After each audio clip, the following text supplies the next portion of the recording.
अगर आपके घर में कोई बुजुर्ग, विधवा महिला या दिव्यांग व्यक्ति सरकारी पेंशन ले रहे हैं तो आज का यह वीडियो आपके लिए बेहद ज़रूरी है, क्योंकि 2026 में सरकार ने पेंशन व्यवस्था में बहुत बड़े बदलाव कर दिए हैं। लाखों लोगों की पेंशन इस समय रुकी हुई है और करोड़ों लोगों का नाम दोबारा जांच के लिए सरकारी लिस्ट में डाला गया है। ऐसे में अगर आपने समय रहते ज़रूरी काम पूरे नहीं किए तो आपकी वर्षों से चल रही पेंशन भी हमेशा के लिए बंद हो सकती है। इसीलिए इस वीडियो को अंत तक ज़रूर देखिएगा, क्योंकि आज हम हर नियमों को विस्तार से समझने वाले हैं, ताकि बाद में आपको कहीं और भटकना ना पड़े। दोस्तों, इस समय देश भर में पेंशन को लेकर एक डर और चिंता का माहौल बना हुआ है। गांव में चौपाल से लेकर शहरों में बैंक और जन सेवा केंद्र तक हर जगह लोग एक ही सवाल पूछ रहे हैं, आखिर पेंशन बंद क्यों हो रही है। कहीं बुजुर्ग बैंक जाकर लौट रहे हैं, कहीं विधवा महिलाएं परेशान हैं और दिव्यांग लोग भी दफ्तरों के चक्कर काट रहे हैं। लोगों को लग रहा है कि कहीं सरकार ने योजना बंद तो नहीं कर दी, लेकिन असली कारण कुछ और है। सरकार ने साफ कर दिया है कि अब पेंशन सिर्फ उन्हीं लोगों को मिलेगी जो वास्तव में इसके हकदार हैं। पिछले कई वर्षों से सरकार के पास लगातार शिकायतें पहुंच रही थी कि बड़ी संख्या में ऐसे लोग भी पेंशन ले रहे हैं जो इसके पात्र ही नहीं हैं। कहीं फर्जी दस्तावेज बनाकर पेंशन ली जा रही थी, कहीं मृत लोगों के नाम पर पैसा निकाला जा रहा था, तो कहीं ऐसे लोग लाभ ले रहे थे जिनकी आर्थिक स्थिति बहुत अच्छी थी। इसी गड़बड़ी को रोकने के लिए अब सरकार देश भर में महासत्यापन अभियान शुरू कर रही है। अब हर पेंशन धारकों की दोबारा जांच की जा रही है। आपके आधार कार्ड, बैंक खाते, आय प्रमाण पत्र, परिवार पहचान पत्र, राशन कार्ड, केवाईसी की डिजिटल तरीके से जांच हो रही है। अब सिस्टम पहले जैसा नहीं रहा कि कागज़ जमा कर दिए और काम हो गया। अब सब कुछ कंप्यूटर और डिजिटल रिकॉर्ड से जुड़ चुका है। छोटी सी गलती भी आपकी पेंशन को रोक सकती है। तो दोस्तों, सबसे पहले बात करते हैं विधवा पेंशन की। पिछले कुछ महीनों में सबसे ज़्यादा पेंशन इसी वर्ग की रुकी है। हजारों महिलाओं को अचानक पता चला कि उनके खाते में पैसा आना बंद हो गया। जब वे ब्लॉक ऑफिस या बैंक पहुंची तो पता चला कि उन्हें अब योजना के लिए अपात्र घोषित कर दिया गया है। बहुत सी महिलाएं यह सोचती थी कि एक बार विधवा पेंशन शुरू हो गई तो जिंदगी भर मिलती रहेगी, लेकिन सरकार का नियम कहता है कि यह सहायता केवल उसी महिला के लिए है जो अकेली है, आर्थिक रूप से कमज़ोर है। अगर महिला दोबारा शादी कर लेती है तो वह इस योजना का पात्र नहीं रहती। पहले लोग शादी के बाद भी रिकॉर्ड अपडेट नहीं करवाते थे और पेंशन चलती रहती थी, लेकिन अब सिस्टम आधार और परिवार रिकॉर्ड से सब कुछ पकड़ लेता है। जैसे ही किसी महिला के दस्तावेज में नए पति का नाम जुड़ता है या उसकी वैवाहिक स्थिति बदलती है तो सिस्टम अलर्ट हो जाता है और पेंशन रोक दी जाती है। कई महिलाएं यह कहती है कि उन्हें सिर्फ सामाजिक रूप से नाम जोड़ा है, लेकिन सरकारी सिस्टम भावनाओं से नहीं, दस्तावेजों से चलता है। अगर रिकॉर्ड में आप विवाहित हैं तो पेंशन रुक सकती है। इसके अलावा आय की जांच भी बहुत सख्त हो गई है। अगर किसी महिला के नाम पर जमीन, दुकान या अच्छी आय का कोई सोता पाया गया तो विभाग उसे आर्थिक रूप से सक्षम मान लेता है। कई मामलों में बैंक खाते में बड़े ट्रांजैक्शन मिलने पर भी पेंशन रुक सकती है। इसीलिए अब सरकार हर चीज़ों पर नज़र रख रही है। अब बात करते हैं वृद्धा पेंशन की। यह वह योजना है जिस पर देश के करोड़ों बुजुर्ग निर्भर हैं। कई दादा दादी और बुजुर्ग के लिए 1000 और 1500 रुपये उनके लिए पूरे महीने का सहारा होता है।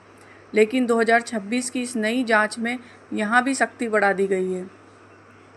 वृद्धा पेंशन में सबसे बड़ी समस्या उम्र सत्यापन को लेकर आ रही है। पहले लोग अंदाजे से उम्र लिखवा देते थे। कई लोगों ने आधार बनवाते समय उम्र ज़्यादा दिखा दी ताकि जल्दी पेंशन शुरू हो सके, लेकिन अब सरकार वोटर आईडी, जन्म प्रमाण पत्र और पुराने रिकॉर्ड से मिलान कर रही है। अगर उम्र में अंतर पाया गया तो पेंशन तुरंत रोक दी जा रही है। अब आय सीमा पर भी बहुत ज़्यादा ध्यान दिया जा रहा है। अगर आपके बच्चे अच्छी कमाई करते हैं और आपके साथ रह रहे हैं तो कुछ राज्यों में सरकार ये मानती है कि परिवार आपकी देखभाल करने में सक्षम है। ऐसे मामलों में भी कई लोगों की पेंशन रुक गई है। हालांकि कई बुजुर्ग कहते हैं कि बच्चे कमाते हैं लेकिन खर्च नहीं देते, फिर भी सिस्टम दस्तावेज के आधार पर फैसला लेता है। अब एक और बड़ी समस्या सामने आई है, बायोमेट्रिक और जीवन प्रमाण पत्र की। उम्र बढ़ने के साथ कई बुजुर्गों के अंगूठे के निशान साफ नहीं आते। जब वे केवाईसी या जीवन प्रमाण पत्र कराने जाते हैं तो मशीन उन्हें पहचान नहीं पाती। ऐसे में सिस्टम उन्हें निष्क्रिय या मृत मान लेता है और पेंशन रोक दी जाती है। सरकार ने अब फेस रिकॉग्निशन तकनीकी भी शुरू कर दी है ताकि चेहरे की पहचान करके जीवन प्रमाण पत्र दिया जा सके, लेकिन अभी बहुत कम लोग को इस जानकारी का पता है। इसीलिए अगर आपके घर में बुजुर्ग है तो समय पर उनका जीवन प्रमाण पत्र ज़रूर अपडेट करवाएं। अब बात करते हैं दिव्यांग पेंशन की। सरकार ने यहाँ भी सख्ती बढ़ा दी है, क्योंकि कई जगह फर्जी दिव्यांग प्रमाण पत्र बनवाकर लोग योजना का लाभ उठा रहे थे। कुछ लोगों ने कम प्रतिशत के दिव्यांग से ज़्यादा दिखाकर पेंशन शुरू करवा ली थी। अब सरकार ने यूनिक डिसेबिलिटी आईडी यानी UDID को अनिवार्य कर दिया है। सिर्फ पुराने कागज़ वाले प्रमाण पत्र अब काफ़ी नहीं होंगे। मेडिकल बोर्ड द्वारा दोबारा जांच की जा रही है। अगर जांच में पाया गया कि दिव्यांगता पेंशन के नियम के अनुसार नहीं है तो पेंशन हमेशा के लिए बंद हो सकती है। दोस्तों, अब सरकार स्थायी और अस्थायी दिव्यांगता में भी अंतर कर रही है। अगर किसी व्यक्ति को चोट लगी थी और बाद में वह ठीक हो गया लेकिन फिर भी पेंशन ले रहा है तो ऐसा करने की स्थिति में कार्रवाई हो सकती है। हर कुछ समय में मेडिकल रीवेरिफिकेशन ज़रूरी किया जा रहा है। अब मैं आपको फिर से साफ कर दूं कि सरकार ने नज़र किन लोगों पर है। पहला, फर्जी लाभार्थी जिन्होंने गलत दस्तावेज या गलत जानकारी देकर पेंशन शुरू करवाई। दूसरा, वे लोग जिनकी आय अब सरकारी सीमा से ज़्यादा हो चुकी है। तीसरा, वे लोग जो वास्तव में पात्र हैं लेकिन समय पर KYC, आधार लिंकिंग या जीवन प्रमाण पत्र जमा नहीं कर रहे हैं। अगर आपकी पेंशन रुक गई है तो घबराइए मत। सबसे पहले अपने नज़दीकी जनसेवा केंद्र या ब्लॉक ऑफिस जाकर स्टेटस चेक करवाएं। पता करें कि पेंशन होल्ड है या KYC पेंडिंग है या अपात्रता दिखाई जा रही है। उसके बाद ज़रूरी दस्तावेज अपडेट कराएं। अगर आधार बैंक खाते से लिंक नहीं है तो तुरंत बैंक जाकर DBT सुविधा चालू कराएं। जब तक आपका बैंक खाता सही तरीके से लिंक नहीं होगा, सरकार का पैसा आपके खाते में नहीं पहुंचेगा। कई लोगों की पेंशन सिर्फ इसीलिए रुकी हुई है क्योंकि उनका आधार लिंक नहीं था। जी हाँ, उनका आधार कार्ड लिंक नहीं था, इसीलिए उनकी पेंशन रोक दी गई।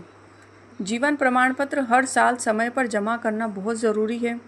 अगर आपने अभी तक नहीं किया तो मोबाइल ऐप, CSC सेंटर या बैंक के ज़रिए तुरंत करा लें। छोटी सी लापरवाही महीनों की पेंशन रोक सकती है। सरकार का कहना है कि योजना बंद नहीं की जा रही है, बल्कि इसे और पारदर्शी बनाया जा रहा है। सरकार चाहती है कि जो पैसा गलत हाथों में जा रहा था वह बचाकर असली ज़रूरतमंद लोगों के पास पहुंचाया जाए। कई राज्यों में पेंशन राशि बढ़ाने पर भी चर्चा चल रही थी। दोस्तों, अगर आपके पास कोई बुजुर्ग है, आसपास कोई बुजुर्ग है, विधवा महिला है या दिव्यांग व्यक्ति है जिसे इन नियमों की जानकारी नहीं है तो उनकी मदद ज़रूर करें। बहुत से लोग तकनीकी चीज़ें नहीं समझ पाते, इसी वजह से उनकी पेंशन रुक जाती है।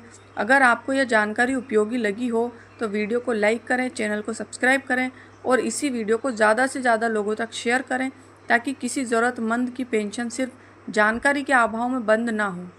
Thank you so much for watching.